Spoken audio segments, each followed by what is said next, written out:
Hi Alex, Toma. I've just done this quick video to see if I can try and explain what I think netting is to you in my way, and then you can tell me whether I'm right or wrong. A lot of the guys that I'm speaking to, they just don't get it, and I've got a vague idea what you're driving at, and it's not a system that I use.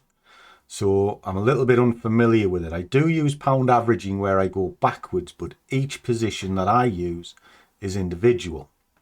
Whereas my understanding with the 5% netting is it combines to give a running average of a break-even point, and then you can take profit from that break-even point. That's the general gist. Let me just show you something, the way that I think this might work. What you're looking at is my Scruffy Madness, and it works based on steps and then where the break-even point is. But each one of these is individual, so I could effectively close off trade 5 before it has any effect on any of the others and then put it back in. All right. So when I look at the netting, I think it works something like this. Trade 1 opens at level 100, just for easy figures, guys.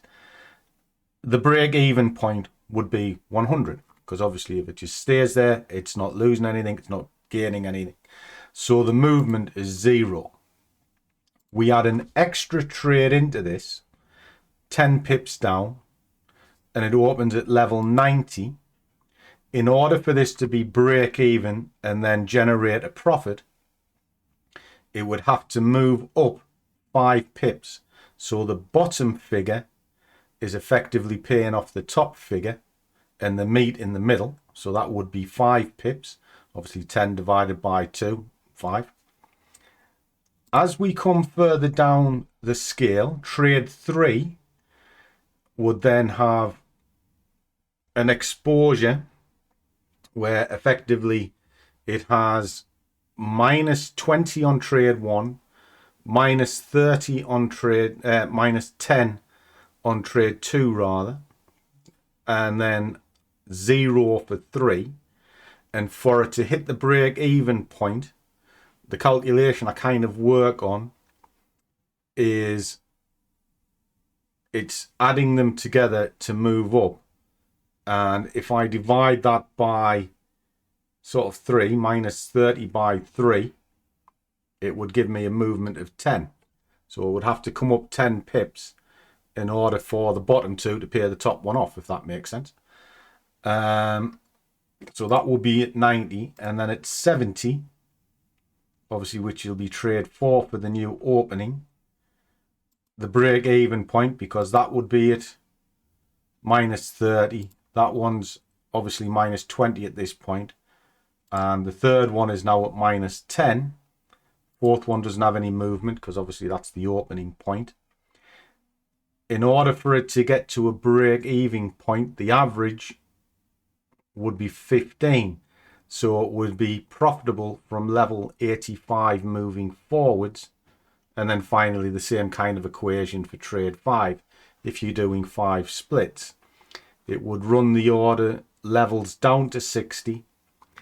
And in order for it to become profitable, it would have to move up to 80, which would be the combined of the bottom ones paying off the top to get into a positive expectancy.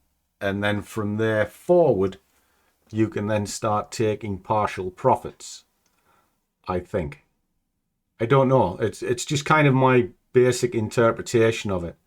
And if I'm right, I'll be able to make an equation to spell it out a bit easier for you guys, or for anybody who wants to listen for that matter. But I don't know. You tell me, because I can't see it. I haven't got any use of it. I can't put it into practice to work out. I've just got to rely on a spreadsheet, shall we say. But maybe as a little jog sheet like that might make life easier.